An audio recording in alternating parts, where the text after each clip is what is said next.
Hey homesteaders, so I have a few moments to myself, which means no kids are going to be interrupting, but I wanted to show you I am transplanting some of my tomatoes.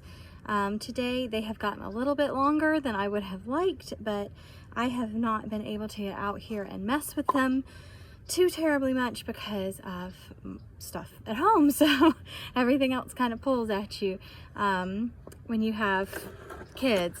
But I wanted to show you, these are a bunch of tomatoes that are growing together in the cells. This one's actually a single in the cell and it's getting really tall. It needs to be transplanted. I am going to take these and I'm going to transplant them. I also have 3 squashes over here that I have let get too big. Squash really does not like its roots being messed with, so I usually direct sow these. But this year I'm giving away some of them as teacher appreciation gifts, so I need them in pots because I can't exactly give a squash plant that I have in my garden to somebody else. They've got to be in pots. So this is a peat moss, and it's a sandy loam, and I am just going to be transplanting the squashes over this because it's a very good draining soil for them to go into until they're ready for their new home in the ground. One thing about peat pots, they can get bigger in here, and when they do, they can go directly into the ground, the whole pot, because the pot is basically made of a cardboard-like material, and that disintegrates, and you have not messed with the roots when you plant the whole thing. So whenever I'm transplanting melons or squashes or cucumbers, I prefer to have them in the peat pots, and then I just bury the entire pot so that the roots don't get disturbed. Now for the tomatoes, these have very delicate roots. This is going to be an Amish paste one here. I need to make sure I know what I'm transplanting before I transplant it. So I need to be careful not to hurt their roots. There we go. I got this one out. Look how beautiful those roots are. Now tomatoes can be easily transplanted. I can wash that off and shake it around and do what I want. The tomato plant is going to be fine, but it does need to get in some soil pretty much immediately. I'm going to put this one in a peat pot because it is going to someone else, and I feel like peat pots are just easier for folks when they want to transplant them because you stick the pot in the ground. What I'm going to do with my tomato plant that's very long stem, anytime you're transplanting your tomato plants at any stage of growth, you need to take them and bury them as close up to the leaves as possible. You don't want a long stem on your tomato plants coming up out of the ground, because that stem is going to be taking energy from the tomato plant, and what you want is the energy going to the leaves and then eventually to the fruit production.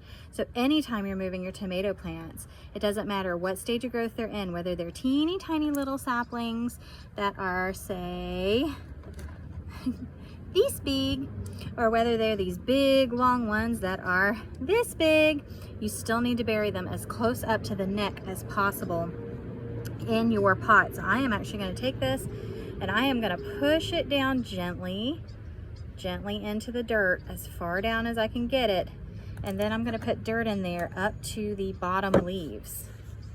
This does not cause blossom end rot. This does not cause any rot at all. This does not cause problems to the tomato. What I'm doing is I'm going to give this plant a good root system, a good base to grow off of. So you see how small that looks now? Started out this big. All right, so that was in my cell sitting up like that.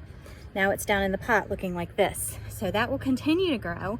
And when I transplant it again, I'm going to make sure that if there's any more stem coming up, I'm burying it all the way up to the leaves once more. Ooh, we just got a gust of wind. It's not kids, it's wind. So that's how you transplant tomatoes. It doesn't matter if you buy them from the store or whatever, if you can pluck off the bottom leaves. I plucked off, and I have lots of videos on pruning tomatoes from last year.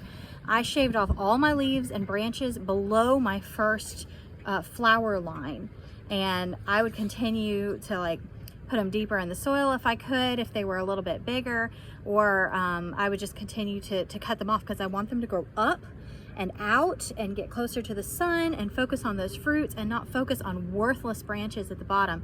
Anything below that first flower line is not going to produce fruit and flowers. So it's going to take energy from the plant. So you're always focusing on the upper leaves, the upper branches, the upper flowers, and you're getting rid of anything at the bottom that is superfluous on the plant. So in this case, it's a stem because I still have baby plants. In the future, it might be extra branches and leaves and that kind of stuff. I'm just going to keep pruning them off. and get a smaller plant. So I hope that helps you with tomatoes. You don't need to do that with anything else except tomatoes or peppers. And even then, peppers, they're not as leggy as tomatoes tend to get and as viney. So it depends on what type of pepper that you have, on whether or not you would need to cut off the bottom of the peppers if you have like extra little plants growing up. So I hope y'all have a great day. Enjoy your gardening. It is a beautiful day. It's a little bit windy outside, but I'm going to continue to transplant these while I have some time. Bye.